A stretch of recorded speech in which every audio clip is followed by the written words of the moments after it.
ഖത്തറിൽ നടക്കുന്ന FIFA Arab കപ്പിലെ quarter പോരാട്ടങ്ങൾ നാളെ മുതൽ. മൊറോക്കോയും സിറിയയും തമ്മിലാണ് ആദ്യ മത്സരം. രണ്ടാം മത്സരത്തിൽ പലസ്തീൻ സൗദി അറേബ്യയെ നേരിടും. ഖത്തർ സമയം വൈകിട്ട് 5:30-നും 8:30-നുമാണ് മത്സരങ്ങൾ. ദോഹയിൽ നിന്ന് വിവരങ്ങളുമായി അബ്ബാസ് മുഹമ്മദ് ചേരുന്നുണ്ട്. അബ്ബാസ്, എങ്ങനെയൊക്കെയാണ് മത്സരങ്ങൾ ക്രമീകരിച്ചിരിക്കുന്നത്? എത്രത്തോളം ആവേശത്തിലാണ്?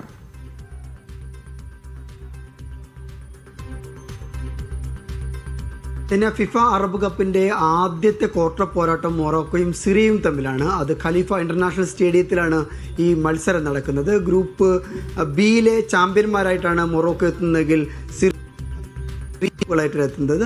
ഇതുവരെ മൊറോക്കോ ഒരൊറ്റ കളിയിലും തോറ്റിട്ടില്ല എന്നുള്ളതാണ് നമുക്ക് എടുത്തു പറയേണ്ട ഒരു കാര്യം.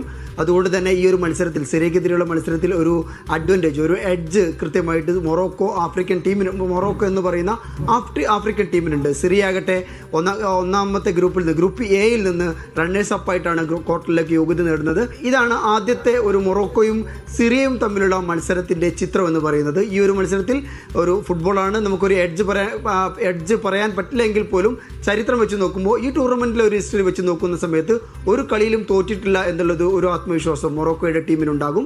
രണ്ടാമത്തെ കളി ഫലസ്തീനും സൗദിയും തമ്മിലാണ്. ലുസൈൽ സ്റ്റേഡിയത്തിലാണ് ഈ മത്സരമുള്ളത്. ഫലസ്തീൻ ഗ്രൂപ്പ് എയിലെ ചാമ്പ്യന്മാരായാണ് അടുത്ത റൗണ്ടിലേക്ക്, ക്വാർട്ടർ ഫൈനലിലേക്ക് യോഗ്യത നേടുന്നതെങ്കിൽ സൗദി ഗ്രൂപ്പ് ബിയിലെ റണ്ണേഴ്സ് അപ്പുകളായിട്ടാണ് അടുത്ത റൗണ്ടിലേക്ക് എത്തുന്നത്. 3 കളിയിൽ 2 ജയമാണ് സൗദി നേടിയത്. ഇത് ഇത്രയും തന്നെ ജയമാണ് ഫലസ്തീന് നേടിയിട്ടുള്ളത്. പക്ഷേ അവർ മറ്റൊരു സമനില നേടിയിട്ടുണ്ട്. ഒരൊറ്റ കളിയിലും ഫലസ്തീൻ തോറ്റിട്ടില്ല എന്നുള്ളത് കൂടി എടുത്തു പറയേണ്ട സംഗതിയാണ്.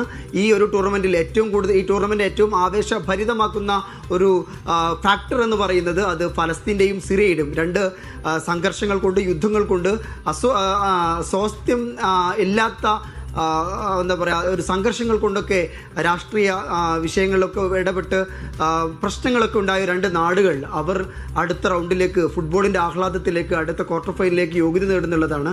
ഈ ഒരു ആഹ്ലാദവും ഇതിൻ്റെ ആരവങ്ങൾ നമ്മൾ പല സ്റ്റേഡിയങ്ങൾക്ക് പുറത്തും നമ്മൾ കണ്ടതാണ്, നമ്മളിത് റിപ്പോർട്ട് ചെയ്തതാണ്. ഏതായാലും ഫലസ്തീൻ എന്ന് പറയുന്ന രാഷ്ട്രവും സിറിയ എന്ന് പറയുന്ന രാഷ്ട്രവും അടുത്ത ഘട്ടത്തിലേക്ക്, ക്വാർട്ടർ ഫൈനലിലേക്ക് പ്രവേശിക്കുന്നു എന്നുള്ളതാണ്. ഏതായാലും ഫലസ്തീൻ സൗദി പോരാട്ടത്തിൽ 2 പേർക്കും ഒരു എഡ്ജ് പറയാൻ പറ്റില്ല. 2 തുല്യ ശക്തികൾ എന്നുള്ള നിലയിലാണ് പോരാട്ടങ്ങൾ. നാളെ ഈ മത്സരങ്ങളാണ്, ക്വാർട്ടർ ഫൈനൽ പോരാട്ടങ്ങളാണ് നടക്കുന്നത്. അടുത്ത ക്വാർട്ടറിലെ പോരാട്ടങ്ങൾ അടുത്ത ദിവസം ജോർഡാനും ഇറാഖും തമ്മിലുള്ള 1ാമത്തെ മത്സരം. 2ാമത്തെ മത്സരം അൾജീരിയയും UAEയും തമ്മിലാണ്. ഇതുകൂടിയാണ് വെള്ളിയാഴ്ചയിലാണ് ഈ പോരാട്ടം വരുന്നത്. ധന്യ. ശരി അബ്ബാസ്.